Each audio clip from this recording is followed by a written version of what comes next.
Phone പേ, Google പേ, Paytm ട്രാൻസാക്ഷനുകളൊക്കെ ഇന്ന് phone വഴിയാണ്. ഈ ആപ്പുകളെ കൂടാതെ നമുക്കൊരു ദിവസമില്ല.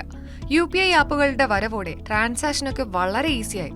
കൂടെ ചില ശീലങ്ങളും തുടങ്ങി. ഇടയ്ക്കിടയ്ക്ക് ബാലൻസ് ചെക്ക് ചെയ്യുക, പേയ്മെന്റ് സ്റ്റാറ്റസ് നോക്കുക, അങ്ങനെ ഇക്കാര്യങ്ങളിലൊക്കെ ഓഗസ്റ്റ് 1 മുതൽ നിയന്ത്രണങ്ങൾ വരികയാണ്.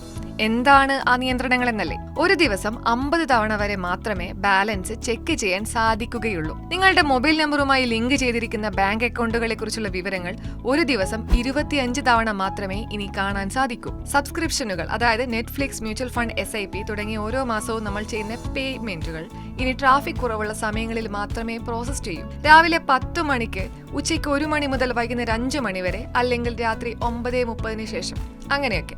ചില സമയങ്ങളിൽ പേയ്മെന്റ് പ്രോസസ്സിംഗ് എന്ന് മാത്രമായിരിക്കും കാണിക്കുന്നത്. കാശ് പോയോ പോയില്ലേ എന്ന് മനസ്സിലാക്കാൻ നമ്മൾ ബാലൻസ് ചെക്ക് ചെയ്യാറുണ്ടല്ലോ. ഇനി അത് 3 തവണ മാത്രമേ ചെക്ക് ചെയ്യാൻ സാധിക്കൂ. അതും 90 സെക്കൻഡ് ഇടവേളയിൽ മാത്രം. ഇടപാടുകളുടെ സുരക്ഷ, വേഗം, വിശ്വാസ്യത എന്നിവ വർദ്ധിപ്പിക്കുക എന്ന ലക്ഷ്യത്തോടെയാണ് ഈ മാറ്റങ്ങൾ. കണക്കുകൾ അനുസരിച്ച് ഓരോ മാസവും 16 ബില്യൺ UPI ട്രാൻസാക്ഷനുകളാണ് രാജ്യത്ത് നടക്കുന്നത്. ഏപ്രിൽ-മെയ് മാസങ്ങളിൽ UPI ട്രാൻസാക്ഷനിൽ കാലതാമസം ഉണ്ടാകുന്നു, സേവനങ്ങൾക്ക് തടസ്സം നേരിടുന്നു എന്നിങ്ങനെയുള്ള പരാതികൾ ഉയർന്നിരുന്നു. ഉപഭോക്താക്കൾ ബാലൻസ് നോക്കുക, പേയ്മെന്റ് റീഫ്രഷ് ചെയ്യുക തുടങ്ങിയ റിക്വസ്റ്റുകൾ ആവർത്തിച്ചു വരുമ്പോഴാണ് ഇത്തരം പ്രശ്നങ്ങളെന്ന് നാഷണൽ പേയ്മെന്റ് കോർപ്പറേഷൻ ഓഫ് ഇന്ത്യയുടെ റിപ്പോർട്ടുണ്ട്. അതുകൊണ്ടാണ് UPI ഇടപാടുകൾക്ക് നിയന്ത്രണം വരുന്നത്.